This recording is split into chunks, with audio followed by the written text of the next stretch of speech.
Salut Serge. Comment tu vas? Bah bien. Ça va? Ouais. Tranquille pour la rentrée? Bah chaud patate. Chaud patate. Donc salut les amis bouleurs, bienvenue pour cette rentrée et pour ce nouveau test drive. Donc aujourd'hui on va vous présenter les nouveautés DV8.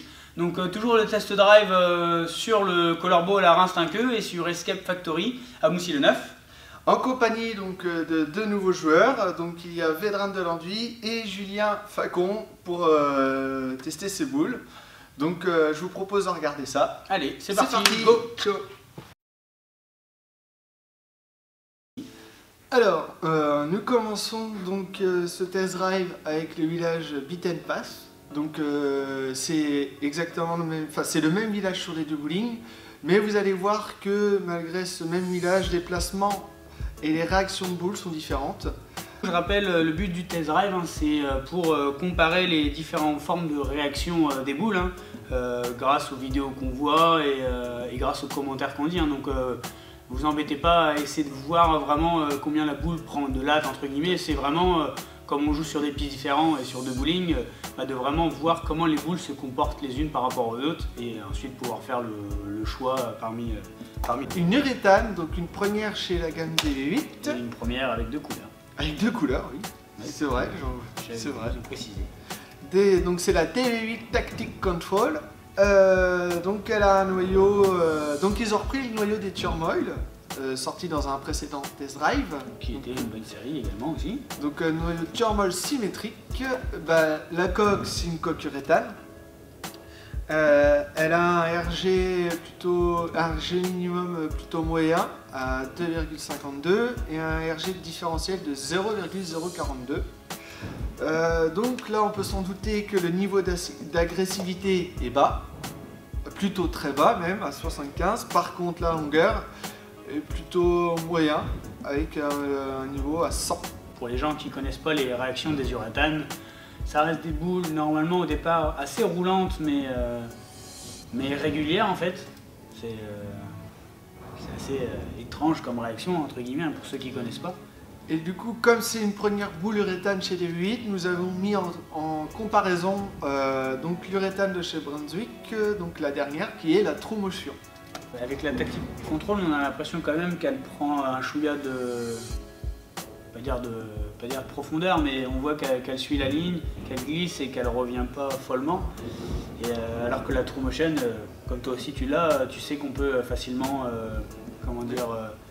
on gère la vitesse et la boule suit un peu son cours de chemin.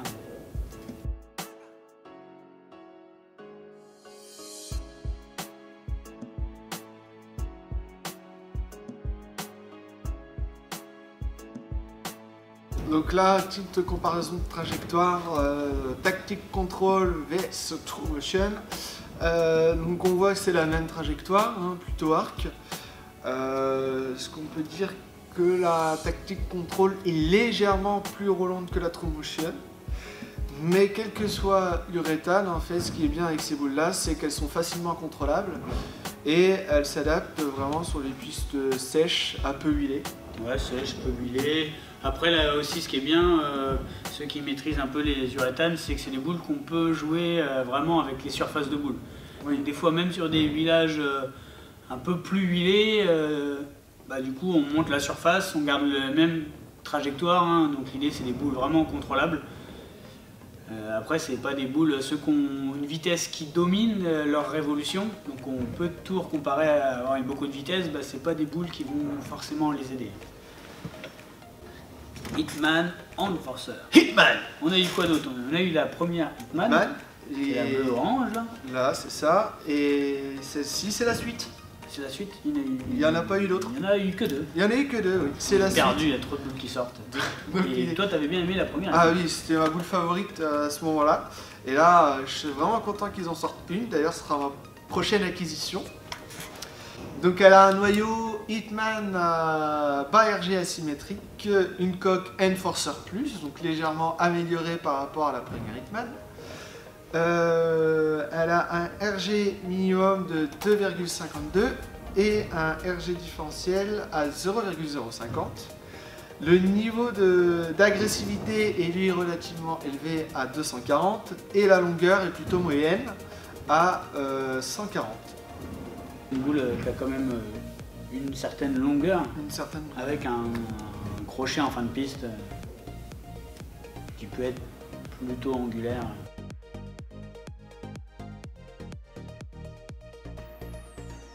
C'est une boule qui garde bien son énergie jusqu'en fin de glisse et qui dévoile toute son énergie au niveau du crochet. Un crochet agressif.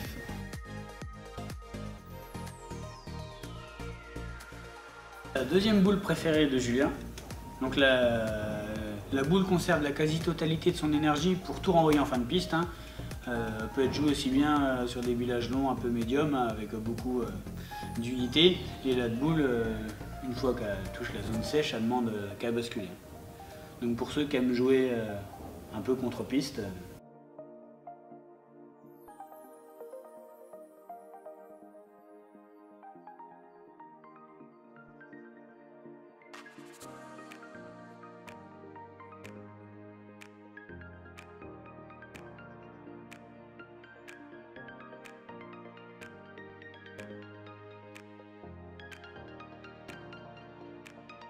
trajectoire de Julien et Sébastien, avec un placement différent, elle finit au même point au niveau du break. Donc on voit bien que c'est une trajectoire qui glisse, plus un crochet qui finit fort. Ouais, donc on reste sur une boule quand même, pas dire des hauts de gamme de chez DV8, donc une coque agressive, mais du coup en forme de trajectoire, on retrouve plutôt cette longueur de glisse avec un fort crochet angulaire. Alors si on continue dans les suites, décidément avec DV8 cette année nous sommes bien gâtés.